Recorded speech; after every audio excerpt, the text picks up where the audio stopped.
Right team, now welcome to episode 2 of the Strong in Lockdown series. Now episode 2 is going to be all about nutrition, so I'm going to be talking to you a lot. We're going to break it down into 3 key phases for you to organise and for you to calculate your nutrition for you. Okay, so if you want to go make a brew, put us on pause right now and sit tight because this is going to be phase 1. So phase 1, right now we're going to be calculating your calorie maintenance level. And now the first thing I want you to consider, because of the theme, the Strong in Lockdown series, is your output right now and your calorie expenditure might not be as high as normal. Might not be as high as what you're used to because you're not working, you're on furlough, you might be just sitting in the house. So this is one thing to consider. But with that being said, this is the formula that has been the most successful with all of our clients online and in Sculpt. We've used it on hundreds of people and it has been the most successful one for the average Joe. So you're going to get your body weight in pounds and you're going to times it by 14, 15 and 16. This is going to give you your calorie maintenance level. Okay, so your body weight in pounds is going to be multiplied by 14 if you are the slightly lazier side of the scale, 15 if you are a moderately active person, and 16 if you are a mid to highly active individual. Now the problem that you're going to have with this is deciding which one you are, 1, 2 or 3, 14, 15 or 16, okay? But this is only giving you your maintenance calories or an estimate. The most accurate thing you can do, and the best thing that you can do if you are serious about calculating your calories to the perfect maintenance level, is getting a number, sticking at that number for at least a week and monitoring your weight fasted every single day. Now what this is going to do is, if you eliminate the variables, for example, if you jump on the scales fasted 7 o'clock every morning and you haven't even drank water, you haven't been in the toilet, that is going to give you a set guide for your weight. Okay, now by the time you do this Monday to Sunday, by the end of the week, if your weight goes up, you're probably likely a little bit too high and you're in a surplus. If it maintains exactly the same from all the way on average from the start of the week to the end of the week, you probably at a perfect calorie maintenance level. And if it drops, you are probably in a slight calorie deficit. Now, this is the most accurate way, if you're serious about your calories, to find your true maintenance calories. Because you've got to think, this calculation and this formula, yes, it works best for the general population, but you might do something crazy that is not included in that formula. You might be a postman where you do loads of steps. You might be on furlough and you're literally sitting down for the full day, okay? So the best thing to do, and the best advice that I can give you for phase 1, is pick a number, whatever it is, 14, 15, 16, find your maintenance calories and just do it for a week. Once you do that for 1 week, you've at least got an idea of where you should be sitting, and you can add or subtract calories depending on your goal to find that true maintenance level. The next thing is going to be phase 2. So phase 2, when it comes to nutrition, is essentially deciding what your goal is. Is your goal to maintain, which is probably quite a good idea when the gyms are shut and you're in lockdown, because you probably haven't got as much equipment and stimulus to, well, the majority of us don't at home, so you might just want to maintain that hard-earned muscle mass. Or are you going to choose to go in a calorie deficit, or are you going to go a calorie surplus? Now once you've done that, find out your maintenance level from that formula in phase 1.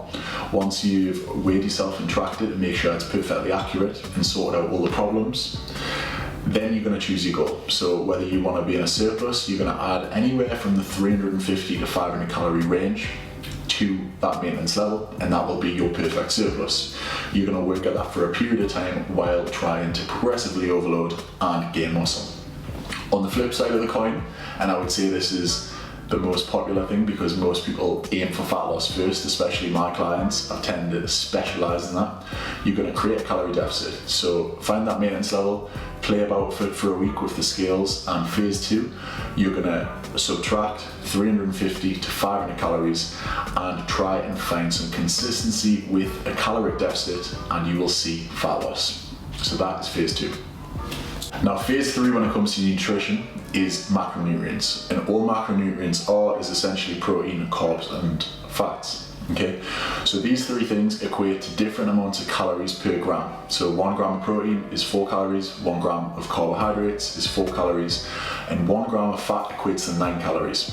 So what we're going to do is we're going to spin that on its head, and we're going to essentially have these baseline rules. and this is what's going to happen in your nutrition. Once you've found your maintenance calories, you're going to use a certain amount of those set calories for protein, for carbs, and for fats. And the way we'll work out this is, for protein, you're going to do 1 gram per pound of body weight. For fat, you're going to do 0.3 to 0.4 grams per pound of body weight, and the carbs is going to be the remainder of your goals. So this is the simplest, again, way I've found of creating macronutrients for someone's goals. So get your body weight in pounds again. You've already got your calorie goal for what you're going to be following for the next few weeks. Add in your 1 gram of protein per pound of body weight. Add in your 0.3 to 0.4 grams per pound of body weight for fat, and then finally leave your carbs as the remainder.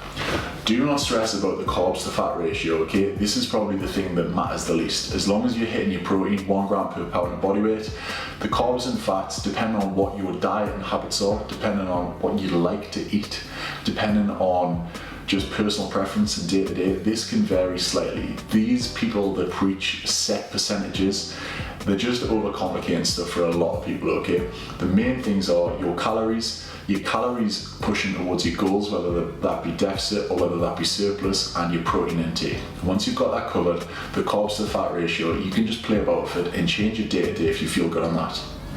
That is pretty much phase 3. So the last thing to talk about on nutrition, and what I just want to touch on, is you're gonna have to play about with this. Your diet is all trial and error, and people always ask me, like, what do you eat every day? Now, no day is the same as what yesterday was when it comes to my nutrition. I simply have them goals. You've done all of the hard stuff. You've worked out all of those crazy macros, calories that you may or may not be experienced with before. And once you've done this, you've just got to find what works for you. You'll find that certain foods you train better on, certain foods you feel super lethargic on. You'll feel like certain foods keep you satisfied and full for hours and hours and hours, and certain foods you will honestly eat and want to eat 10 minutes after, okay? So this is where a little bit of trial and error comes into it. You need to play about with your diet, find what protein sources you like, find what fat sources you like, and find what carbohydrate sources you like. The only little thing to mention is I would look, and the only key thing if you want to really advance your training is timing a little bit of food around your training, okay? Having a balanced protein and carbohydrates and fats pre-workout, and probably more protein and carbohydrates post-workout. Those in general should be your biggest meals of the day. But I'm not going to overcomplicate things. The main thing is daily calories for your goals, protein targets, and then a little bit of common sense when it comes to training, okay? You don't want to be training when you've ate 5 hours ago, because you're just going to have no energy, but you don't want to have food 5 minutes before. And this comes for your post-workout nutrition as well, okay? Try and time your food, or just find a stable set routine which you can get into, where you can split your calorie targets, your protein targets into maybe 4 feeds per day, and the rest is pretty simple. Now, all I want you to do is set up your diet from them formulas, from the little tips that I've gave you, and get cracking with nutrition. The next episode is going to be all about supplementation. So if you've enjoyed this video and you're enjoying the series so far, I want you to give us a like, give us a subscribe, give me a subscribe, and stay tuned, because episode 3 is going to be about supplementation, and I'm going to tell you what's going to be good and what's going to be bad. But that is all for now. Over and out.